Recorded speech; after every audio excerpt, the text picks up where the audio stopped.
We haven't done this in a while, Nicholas, and I can't find my knock knock joke. So, welcome back. Welcome back. I've not done this in so long. Welcome to TLDR. I'm your friendly neighborhood backcracker, Dr. Joe. Along with me, as always, is my tanned partner in crime. I don't know about that. That's generous. Yeah. You were out in San Diego for a week. You're still whiter than a ghost. Nicholas, how's it going? Yeah, I like to take care of my skin. I just don't want to deal with. Yeah, okay, well, because you're always so tan, right? I mean, you're tanner than me. I'll give you that. But that's really about it. But I am good. Nice to get away for a week, take a little break. Everybody still got their taste of TLDR, Rogue Sun, and everything. We'll talk about that in a sec. But also got to see the Batman, which we talked about on Change My Mind the other day. You guys can listen to that in audio version. But I haven't heard from you yet, Joe. I know we've talked a little bit, but I need your thoughts on Battinson and what is it? Catvitz, I think is what Mac called it. Yeah, I enjoyed the movie very much. It was probably my favorite Batman story, and probably my favorite Batman movie. And people want to compare, this to say The Dark Knight, because The Dark Knight up until this point has been the definitive, Sure. Batman movie, and you can compare and whatnot, but like the performance that Heath Ledger gave you as the Joker at the time was just, I mean, he set the stage for what a villain could be, right? And I thought, for me, I enjoyed the Riddler character way more. Way more? Yes. Because I thought it was a more compelling story. I'm not trying to say that Paul Dano outacted Heath Ledger, right? Because Heath Ledger's, but I thought Dano's performance was, almost toe for toe, and I just loved that story so much more. That serial killer, cat and mouse, the whole thing, like that plays to me more than just the psychopath doing psychopath things for the sake of being a psychopath. You know what I mean? Yes, I do understand. And it's not to take away, like, Ledger's performance again was like he deserved that Oscar, right? But I love this movie. Now I'll tell you, I didn't necessarily love Battinson. Okay. So I'm blown away by, you know what? It's what makes us different. That makes us great. I'm blown away by these takes. Well, what I'll say with this is that I just thought he was clunky at times. Yeah. You know what I mean? Like, I don't know if that makes sense. Like, there was times where when he was back, especially like early on in the first scenes when he's first at the crime scene, and he was just like moving like ridiculously slow, and like every single movement was like a little too, like, I don't know. It felt kind of cold, and like, it was just like, I don't know. It's hard to describe. Like, I think that you're more worried about pissing people off because I'm not worried. I'm trying to find my words here. Okay. And I just thought like he was just too, like, I get like he was in year 2 of being Batman, so he's still trying to find his groove. And but I just thought like his movements were just a little too. It was just a little too clunky at first. Now, I will say, like, the action scenes in this Batman were the best action scenes I think we've gotten from from Batman. Yeah. Like the stunt choreography and everything was fantastic. But like, I didn't like him as Bruce Wayne. Part of it was that dumb haircut. But he was just too withdrawn. I would say, like, what Chip Zdarsky's doing with Batman now, I felt those vibes in this movie, and I felt those vibes with this Bruce Wayne. I just thought like Pattinson's portrayal of the character wasn't my favorite. That's all. Okay. And I can understand the Batman, especially because of the hair stuff, because when Wes and I talked about it on Change My Mind, I said it felt like the hair, if you take that out of the equation, people are gonna have less of an issue with how he portrayed Bruce Wayne.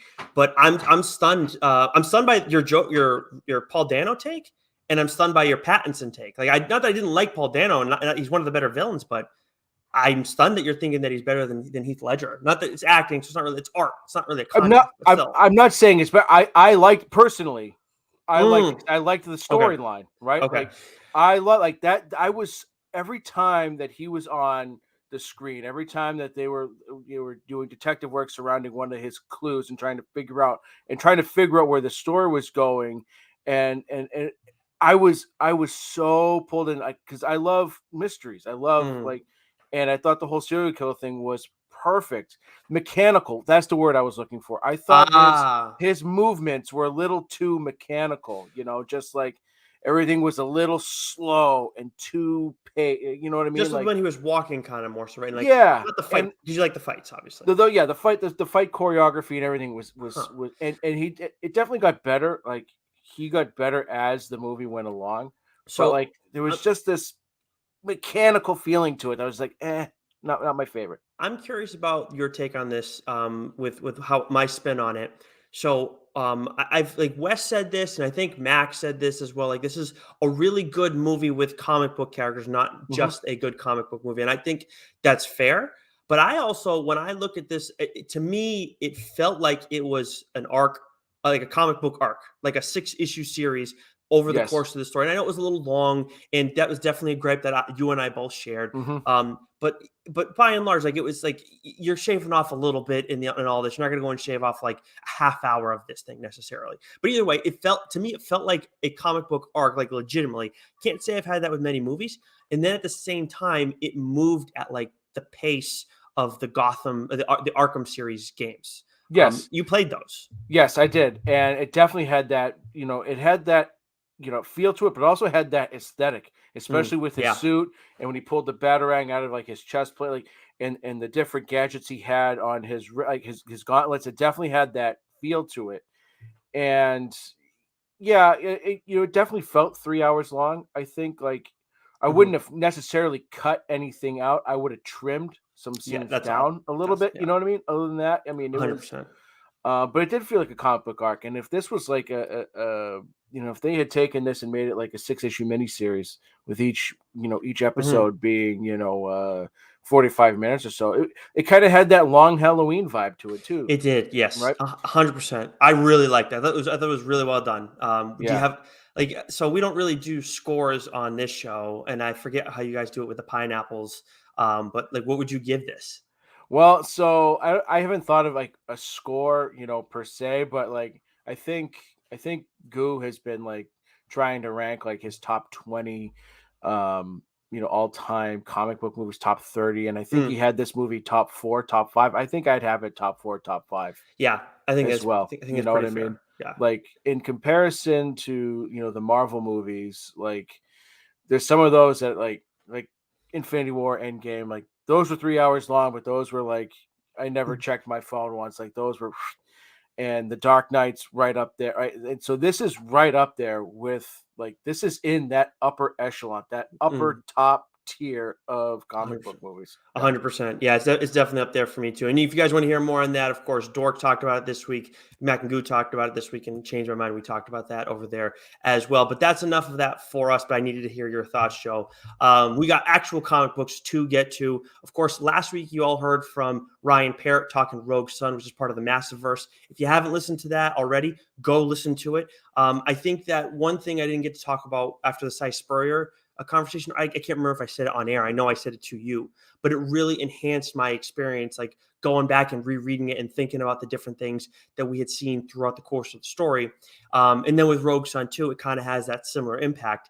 And then this week, you all are going to hear from Cherish Chen, who is doing a Radiant Red miniseries. Of course, she co-wrote the Radiant Red focused issue in Radiant Black. I think that was issue 6, Joe, if I'm not mistaken. 5 or 6, yeah, right around there. So we talked to her. You're going to see that dropping on Wednesday in audio only form. But as Joe teased on Twitter the other day, we're not done with the Massiverse just with Cherish Chen. We've already talked to Kyle Higgins a while back. We had Ryan Parrott most recently. Cherish Chen's coming up, and we may have other ones coming your way too. Yeah, and a little hint for those watching, the artwork behind me, it gives away a clue of who we'll be talking to. Yeah, so I'm very excited for that one. And then another little side story I brought up, Step by Bloody Step. So for those who maybe saw on Twitter, again, follow us on Twitter at TLDR Pod. That's where we share all our audio, and you can find our video when we do our daily streams or weekly streams, excuse me. But if you want, also you can subscribe to us wherever you listen to the show, whether that's Apple, Spotify, Stitcher, all those lovely places. SoundCloud for Geeks Worldwide Radio. We tweeted out though the other day that how I was in San Diego, and of course, anytime I go visit any place that's not, Boston or, like where I live, like that area, I need to go and visit the comic shop in that area if time allows. I'm in San Diego for about a week. I'm going to do that, especially with Comic-Con, that being the base for San Diego Comic-Con right there. And I went to Now or Never Comics. Awesome place. If you're a listener and you're out in the San Diego area, you should really be getting your comics from there. And if you're ever planning on visiting there, San Diego, that is, make sure you stop by Now or Never Comics. Awesome place, a crazy amount of toys, like all the graphic novels. And I overheard them actually talking about the guy who was working behind the counter, I believe his name was Zach, talking about Step by Bloody Step to one of his regulars. And I guess they had sold out there, so they were getting more copies. But I really, then I got talking to him a little bit, and it was a lot of fun. But I wanted to share one little story with you. So Lauren was with me, and she's checking out the place. And Lauren has read, Philadelphia. She's read Constantine, City of Demons. She's read some Umbrella Academy stuff too, because she really likes that show. And she, as I'm looking at some things, she picked up a single copy of a certain issue, a certain Batman book, actually, like we talked about on this show.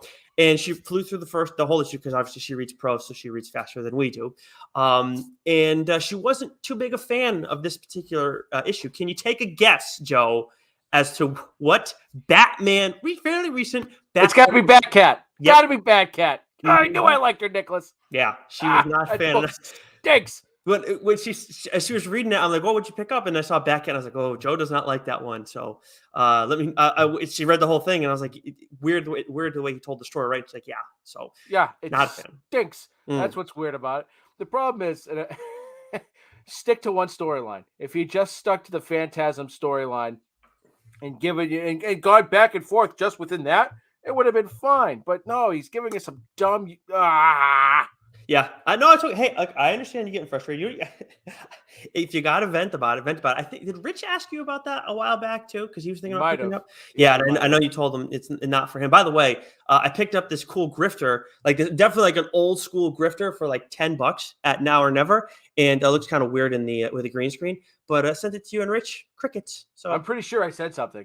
Oh, maybe you did. Okay, then maybe I'm the asshole in the end. But yeah, no doubt about that. But I'm pretty sure, unless you sent it to me and Goo as well. I know I commented, say, "Oh, that's dope." Okay, or something to that effect. Maybe I got lost in it just because the chat was going crazy and I wasn't checking because just us and Rich. But anyways, speaking of Rogue Sun, we didn't get to talk about it really at all, other than when we had Ryan Parrott on. Just as we still do a little bit of catching up, because of course there was a lot of books from last week that we didn't get to talk about. Do you want to share your thoughts on Rogue Sun? Loved it. Absolutely loved it. Now, we got a couple of issues, right? We got more than just the first issue. We got the first two. And I love it. I love the backstory of the character. The art was absolutely fantastic, and it fits perfectly in, the Massiveverse. And so I love flawed characters. We talked about that, we talk about that all the time. And, the main character in this, he's sort of, bestowed these powers, unwilling, not unwillingly, but like he doesn't know what to do with it, right? And the father-son everything about this book was absolutely fantastic. I mean, Radiant Black has taken off like a freaking rocket, and all of these now, Rogue Sun, and then today with Radiant Red, and everything. And then at the end of Supermassive, at the end, for those who haven't read Supermassive, we won't get too much into it, but like there's another character that's coming into play that's not part of the three that are advertised with Supermassive. Yeah. So it's just like it's just absolutely nonstop. Yeah. And honestly, like I really enjoyed getting to talk to. Of course, we talked to Kyle a while back. We talked a lot of Ordinary Gods then as well, but getting to talk to Ryan a little bit, get inside his head about what's going on, especially with Dylan. That character I think is really interesting, really good main character. And then talking to Cherish too. You all see like we had a really fun time with her. Talking Radiant Red and just a whole bunch of other comic stuff because she's fairly new. Being in the business. So yeah.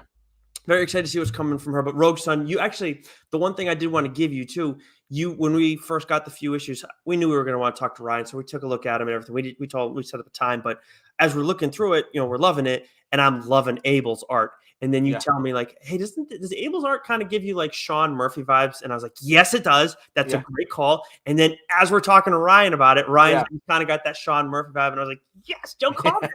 Yeah, it was tremendous. Yeah, he's a great artist. His cover art's been great too. So go pick up Rogue Sun if you have it. It's fantastic. So I'll roll through all I have from last week real quick. There is one that we do want to dive into a little bit outside of Rogue Sun, but real quickly for me, we got Noctera issue 8, Radio Apocalypse issue 2. I think I'm out on that, Joe. A Woman Without Fear issue 3, which we will talk about all that nonsense a little bit later. Moon Knight 9, there's some craziness there too. Out issue 5. That was the final issue of that. Dark Knights of Steel issue 5, Batman Killing Time issue 1, which is Tom King, solid. Star Wars: The High Republic, Eye of the Storm issue 2. I complained a little bit about issue 1 because it was really slow to start. Issue 2 was really well done. I'm definitely going to give the third issue a look. Nita Hawes 5, right?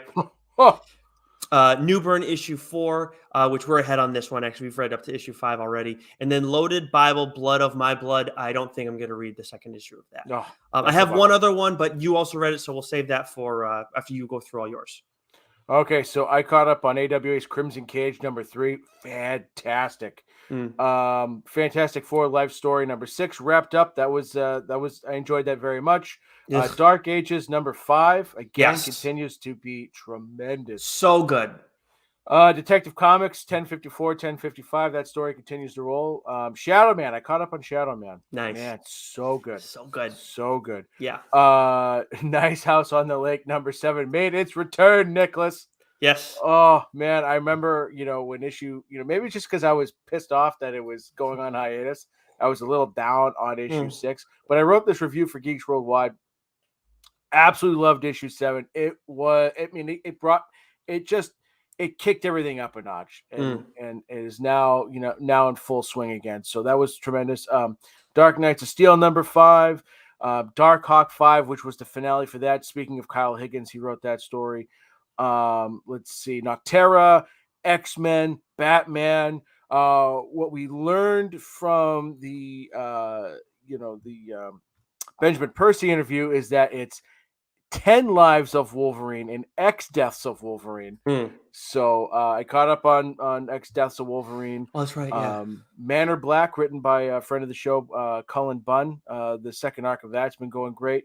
Red Sonja from Mirka Andolfo again has been fantastic. The Rush, again, another friend of the show, Cy Spurrier's writing that one. Again, tremendous. This one I read, I don't know how I feel. It's only one of 2 issues. Radio Spaceman by Mike Mignola. This was weird. Was it? It was weird. It's only 2 issues, so I'm going to read the second one, but I like, what is really going on here? But a couple books I wanted to dive into a little bit. You mentioned it earlier. Nita Hawes, number 5. Yeah. Right? Man. We love Philadelphia, but Nita Hawes is cooking on a different level. Yep. Right? Yep. It really is. And it's just like, we read the first 3 issues way back when we talked to Rodney, and then it'd been a while. Then we read issue 4. Oh man. And then issue 5 comes. Each issue just gets better and better and better. The depth that he has with Philadelphia, he brings here. The horror vibes, I think, are even more so in Nita Hawes than they are with Philadelphia. And maybe that's just because Philadelphia is so far in, we know what to expect. This is still sort of new and fresh, and so we don't know exactly where it's going to go. Where we sort of like, you know what I mean? Like we know the tone. I think the other thing is with Philadelphia, you're dealing with you're still dealing with social issues in this one as well. But this is more personal, it seems like, with the Howlin' Henry, right? It's still like a similar issue when you're talking about race and everything with Philadelphia, but it feels like I feel a little more here because we're just dealing with one individual who got fucked over in the past, and it's speaking to me a little bit more. The other, don't get me wrong, like Philadelphia, obviously, the Thomas Jefferson stuff and is insane. But and obviously what happens at the end of Philadelphia too. I think that's technically should be on our catching up list because we didn't do what's in last week. We're all out of sorts, but Philadelphia is outstanding, but I just like Nita Hawes a little bit more. And I think it's going to be easier for people to kind of hop in on that story too, just because Philadelphia is one long thing where you got to catch up. And people enjoy it. But Nita Hawes, I think when we get to the end of the 6th arc, as much as we're continuing forward with the character, it's going to be like its own detective series again. Yeah. It's fantastic. Read it, people. Read it. And go listen to our interview with Rodney Barnes about it if you want more insight on it. Saga 56 came out. Oh, yeah. Again, book is perfect. Should be on my list there, too. Takes a 3.5-year hiatus and doesn't skip a beat, right?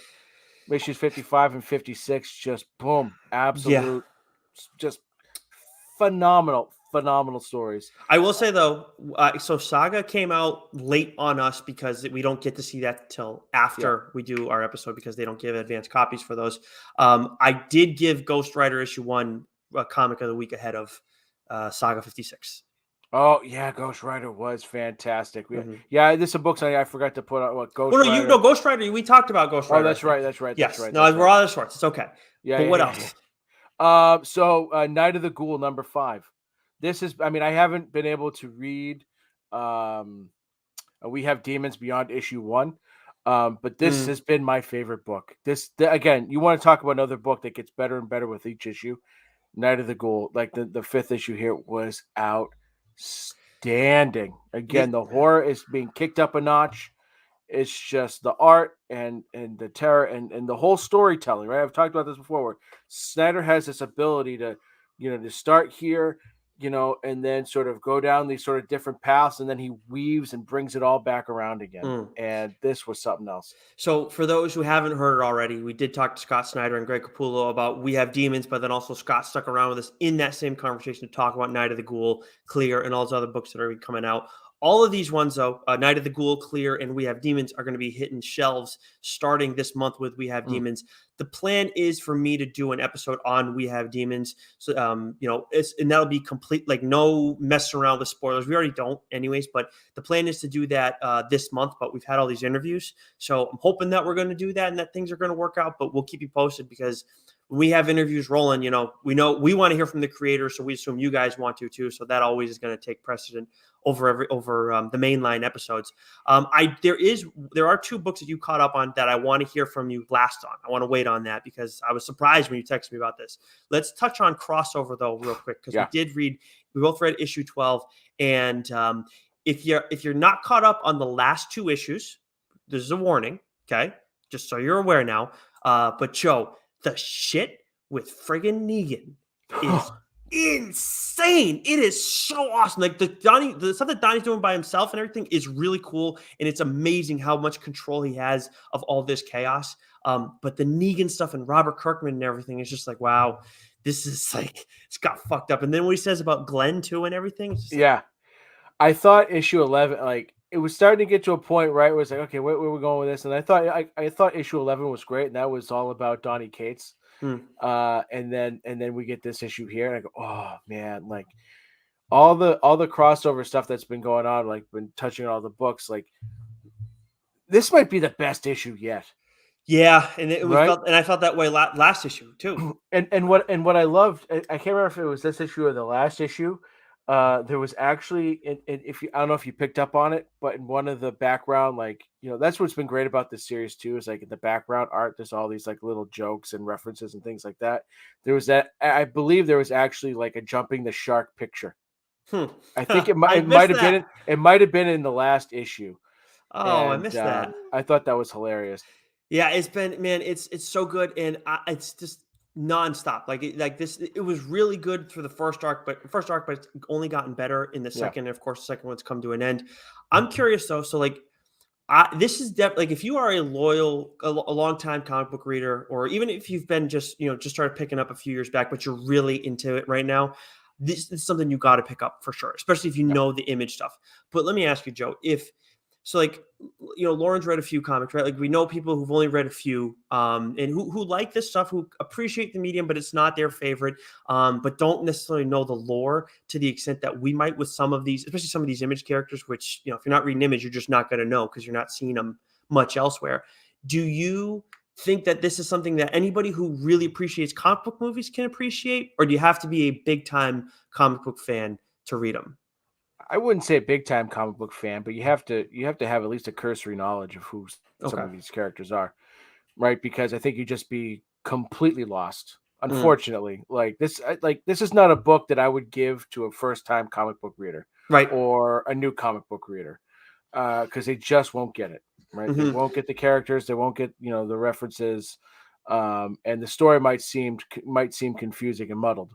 Yeah. But like for someone who is just maybe a casual reader that again has been off and on a comics for some time and has a cursory knowledge of some of these characters, I think they'd get it. Yeah, I think that's fair. Because I want to recommend it to Lauren because I think it's the writing, like it is like Donny Cates has done such a good job. Don't get me wrong, Jeff Shaw's art is outstanding, but it's just I think anybody who appreciates good writing can appreciate this to some extent. But you're right, if you don't like, we haven't read Powers, and I do plan on going back and reading Powers, but we know a lot of the other characters that we've been dealing with to some extent. So like we've been able to we've been able to enjoy this pretty much to the fullest extent.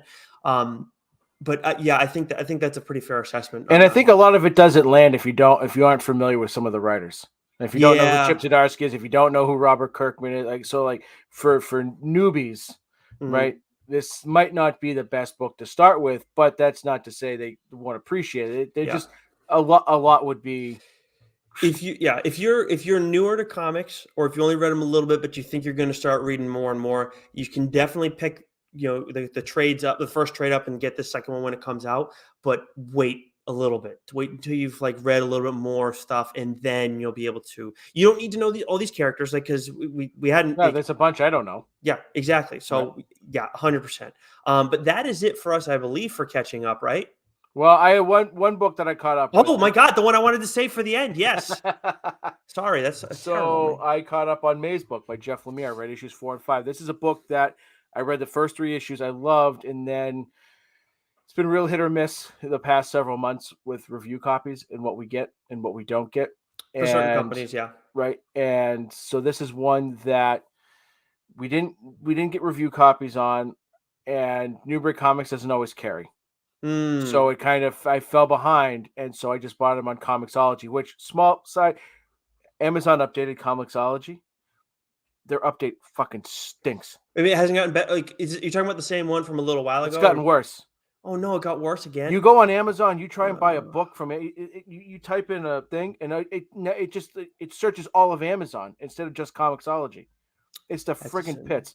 But anyways, that's the same. This is a book that I was enjoying, but I fell behind on. I caught up on, and I'm a man. I'm a man. I'm 40.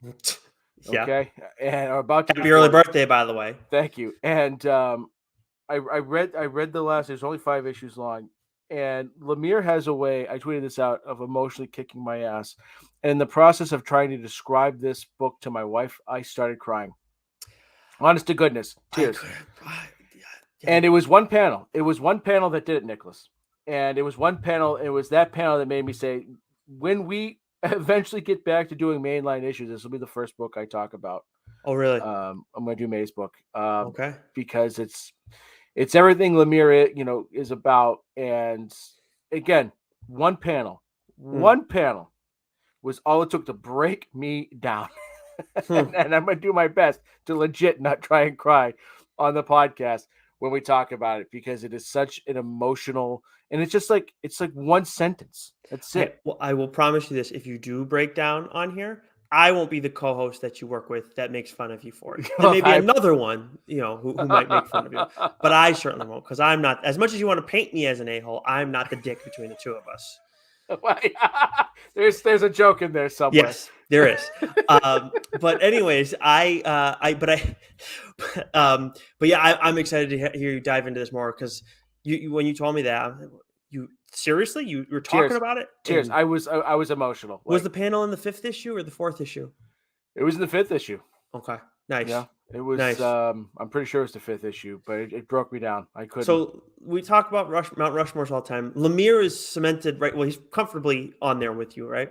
He's got to be, yeah. I mean, there's no other writer that can other than Sean Lewis, that just it just brings that out of you. Yeah, because I know Chip, but I also know Tynan's kind of been like with some stuff lately. No, they're all. I mean, it's just. There's, like I said, there's two like classes of writers. There's the storytellers, and then there's the character right?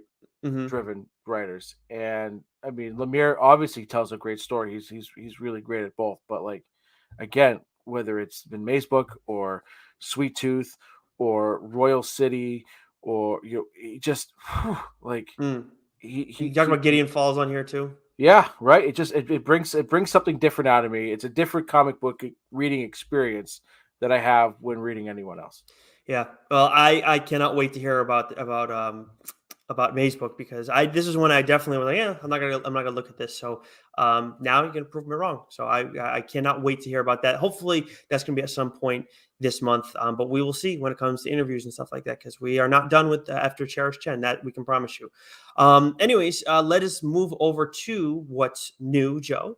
Which is, 30 minutes in. I know. I've said, well, the Batman threw us off, and there's just, me being away. Yeah. I just can't go on vacation, is what it comes down to. Yeah, So for this week, we do have, quite a bit of stuff on our pull list, but our main focus is pretty much gonna be in Marvel. I think the only other, looking at the books that we both kind of have highlighted right now, is pretty much just Marvel. So we want to roll through all the other ones and then swing back around to Marvel so we can sink our teeth into those. Yeah, let's do that let's do that. All right, so why don't you start us off with DC then? DC, we had Detective Comics 1056, The Joker 13. That's back on track, but the next issue will be the last. I thought there was going to be ongoing following, but nope, that will be the last issue, which I believe is Tynan's definite last, might be his last issue. 100% his last issue. Yeah. Superman, Son of Kal-El, number 9. Batman, Urban Legends 13. Batgirls, number 4. I Am Batman, number 7. Future State Gotham, number 11. Trials of the Amazons, number 1. Superman versus Lobo, number 3. And Naomi, season 2, number 1. I read the first Naomi run. I actually enjoyed it. It's written by Brian Michael Bendis. I enjoyed that. It's a TV show now, so I think I might give this one a shot. I am so behind on all the DC stuff from this week. Like, there's another week where they have like must read DC stuff from me, like Deathstroke Inc., which I'm fully caught up on, and was DC versus Vampires. But when I'm looking at some of these other things, it's just like, I'm definitely behind on Future State Gotham. Absolutely on all of them. I started reading Trial of the Amazons, but didn't make like my list to finish up before this week because it's just trying to get some of these other books in. We look over at Image. Of course, you have Spawn 327, which you're pretty much done with just the main Spawn, right? You're just doing the other 3, right? Yeah, I might try and catch up at some point, but yeah, I'm more focused on the other stories. They're more interesting to me. It's definitely number 4 of all of them right now, in my opinion. King of Spies issue 4 is out this week. Like Saga, we don't get that yet. That like, I want to talk about that as quickly as possible, but just because some of the things that I'm planning to talk about are more time sensitive. But King of Spies, of course, it has to stick the landing still, but so far this has been one of the best like miniseries that I've ever read. Like, this is outstanding. I absolutely love it. There's also Sweet Paprika, issue 8, The Good Asian, issue 9. And then we had Little Monsters, issue 1, which is Jeff Lemire, which you read and liked a lot. I called dibs immediately. Yes. Yeah. I almost read it accidentally. I was like, no, I think Joe called dibs, so I'm just going to not touch it. I could be wrong. And then we also got Radiant Red, issue 1, Cherish Chen. We talked with her about it a bunch. I really enjoyed it. And one of the things for me that was really interesting is this character is starting to like get pulled down into the darkness more and more. I know we've seen her in the Radiant Black like world where she's like kind of working as a hero, but she's also worked as like a villain to an extent too. And now she's kind of get pulled into that latter part more. But the art is like very bright, whether you're talking about the colors or the style and everything. It was very interesting to me, kind of like the difference between the two. But I really enjoyed our conversation with Cherish Chen, and I think you all will too. I like, obviously 100%. I think you should listen to all the interviews, but like these really, I'm starting to see more and more as we go along. It's really enhancing my reading like process too, like hearing some of the stuff, the intentions and things from creators. 100%. It was a fun interview. She was a blast to talk to. We had a lot of fun with that. And yeah, I can't say again enough great stuff about this. I mean, I knew, there was something special about this book after I read that first issue, right? I did the same thing. Dibs, Nick, you can't read this until, I say so. And I had no idea it would explode into what it's becoming. And It's crazy. It's limitless possibilities that the directions they can go in with this, and we're seeing that now with Rogue Sun, now Radiant Red, and what's sort of coming down the pipeline. So absolutely love it. Yeah, it's get in on the Massiverse if you haven't already, because it's just going to it's just getting bigger and better. Take us through the rest of the indies that we got. Okay. Boom, Mighty Morphin 17. Is this Parrot's last issue, or is this Parrot is now done with Mighty Morphin? Gotcha. And then he's staying on Power Rangers. Yep.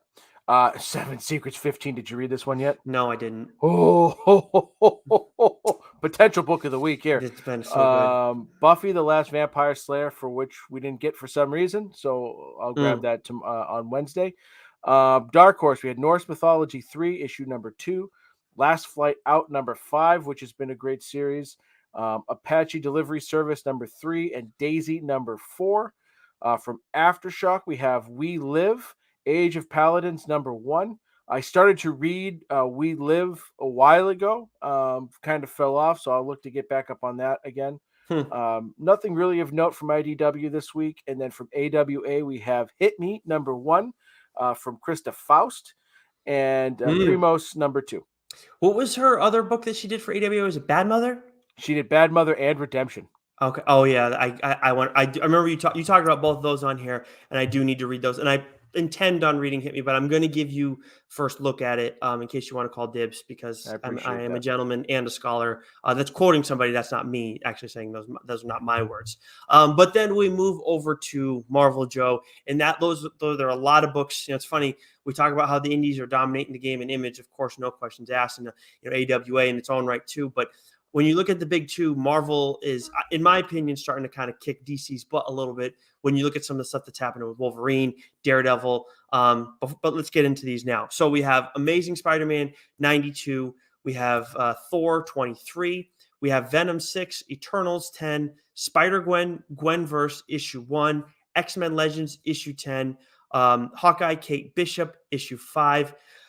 Star Wars Crimson Reign issue 3, which I got to catch up on that because I do want to actually, believe it or not. Devil's Reign Superior 4 issue 3, Captain Carter issue 1, Star Wars Han Solo and Chewbacca issue 1, Women of Marvel issue 1. Are you reading the Gwenverse book?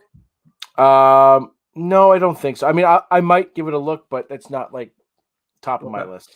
So let's talk about. So then there's also X Lives of Wolverine issue 4, and we also got 10 Lives of Wolverine issue 4, and then X Deaths of Wolverine issue 4. Let's start there.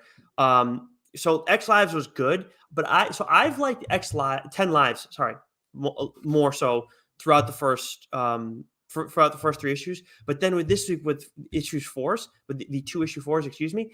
X Deaths of Wolverine issue 4, I liked a lot more. I think because the way X Deaths 3 ended, and now we're kind of seeing what's going on with Wolverine in this story, and it's kind of like, oh shit, like the stuff's getting really crazy. But this seems like, not that 10 Lives isn't going to have a major impact on all of the X-Men stuff, but this feels like it's going to have. I know they're going to come together, but this feels like it's going to have a greater impact, just with like, going to the future and everything, and like the ramifications of what happened, and like the stuff that you hear about that happens to Dakin and Honey Badger, or Scout, whatever you want to call her, and Laura too. Like this, especially Laura. It's like, this is some messed up shit.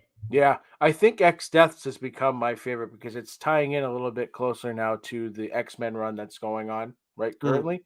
The more Taggart stuff, and so I haven't read either of these issues yet this week. I tried really hard. I actually read a ton from this week, but didn't get to those two. So I mean, I'm enjoying the hell out of them. I feel with this event, like we always talk about this with Marvel, it's overkill, and I think like if you're not reading every single X title, then you're missing out on some stuff. And I think I think that like there's things that happen in 10 Lives and things that happens in X Death. So I'm like, at times I wouldn't say I'm like confused or lost, but I'm like, I'm definitely missing something.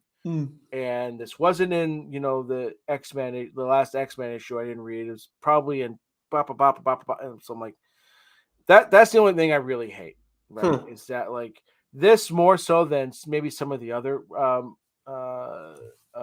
events they've done, I feel like I'm missing out on something by not reading every single title that's in the X-Verse right now.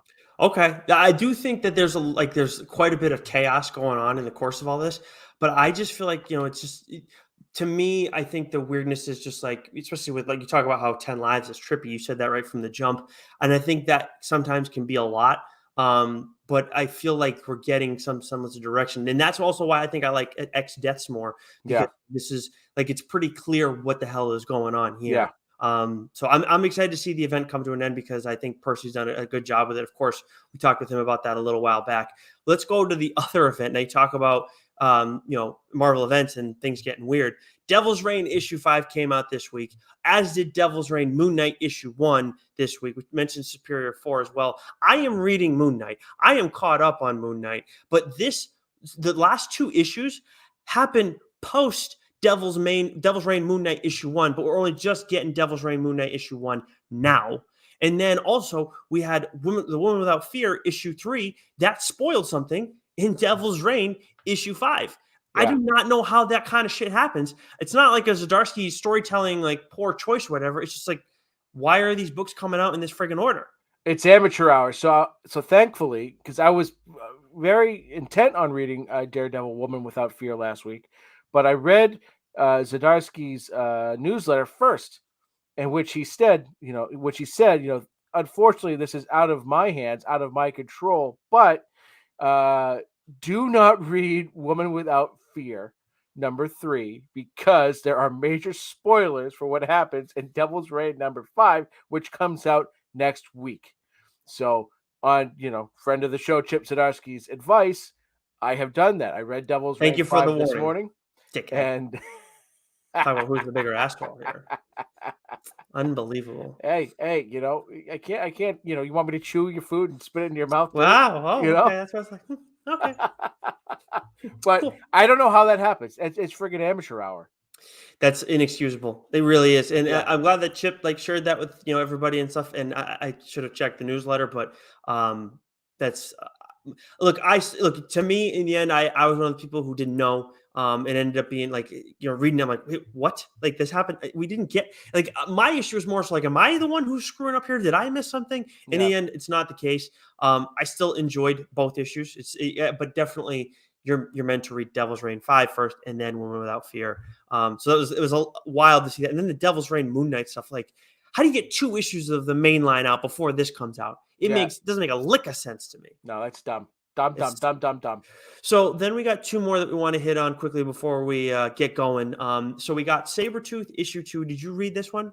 I have not yet. Again, I plan on reading a bit more this morning than I wanted, than I had a chance to. So I think that as long as the first issue is a pretty good table setter. Like, even if you don't fully know what's been going on in X-Men, like, I feel like that was a good issue to drop in on. You'd still be fine with that opener. Don't you think it's a fair assessment? Mm-hmm. Yeah. So the second one, again, a rock solid issue. I think that this has a lot of potential. When you look at things kind of going haywire over in Krakoa right now, especially when you're moving over to X Lives and X Deaths. Sorry, 10 Lives and X Deaths. I'm never going to get it right, Joe. But Sabretooth seems like it's only going to feed in to more of the madness, especially with the way that last issue ends. They're really trying to add a little bit more to Victor Creed and everything. And I'm here for it. I'm very interested in this and I'm enjoying it. But for me, I think X Deaths was right there for me for favorite Marvel book of the week, but obviously Devil's Reign issue 5 was awesome too. But Punisher issue 1 was outstanding. Are you reading this? Did you read it? Oh, I read it, baby. Okay, because I know that. So this got a lot of hype in kind of, I guess, the bad way in the comic book community. Because of course, I am wearing the longtime Punisher logo shirt right now. For those who aren't watching us on our stream, but he's getting a new logo, or he has a new logo now. That's kind of the Hand influence. We still see his old logo mixed in, whether it's flashbacks or different parts of where he is. But I think what they're doing with this character right now is outstanding. Like, the start of this first issue is really well done. Really enjoyed it. A great read and a great concept. And obviously the ending, like, you kind of start seeing it coming a little bit before the ending. They have to tease it, but it is very much like a holy shit kind of moment where you're just like, you're left thinking like, I need issue 2. Like, I got to keep waiting for this thing. So yeah, Joe, I outstanding book. And the more I talk about it, the more I'm like, this was my favorite Marvel book of the week. Yeah, it was absolutely outstanding, and I like the premise of it, and I'm very excited to see where it goes. And it was a Punisher book, that's for sure. Friggin' violent as hell. And again, we talked about the negative hype that it was getting around before. For those of you who might who may have seen that and like that's just turning me off or whatever. First of all, characters go through different looks all the time. I understand things going on in real life may have influenced this, but I still like the new logo. I'm still fine with that. And guess what? The Punisher, the character, he is not changing. Like he's still like there's been some changes in his life, but he is still cold, ruthless, and all those things. And this first issue is still violent as hell. So if you were kind of waffling on it because it seemed like there was negative like hype surrounding it, now that the first book's actually out, give it a shot because it's really well done. Yeah, it was tremendous. Go pick it up, people. All right. So we got to get going because we got to go get working on another interview for you guys. But Cherish Chen, if you're watching us now, you're going to be able to listen to that on Wednesday. And if you're listening to us, make sure you go listen to that because you should be listening to that interview before you listen to what's new. But until next week, Joe, stay sexy. You know it.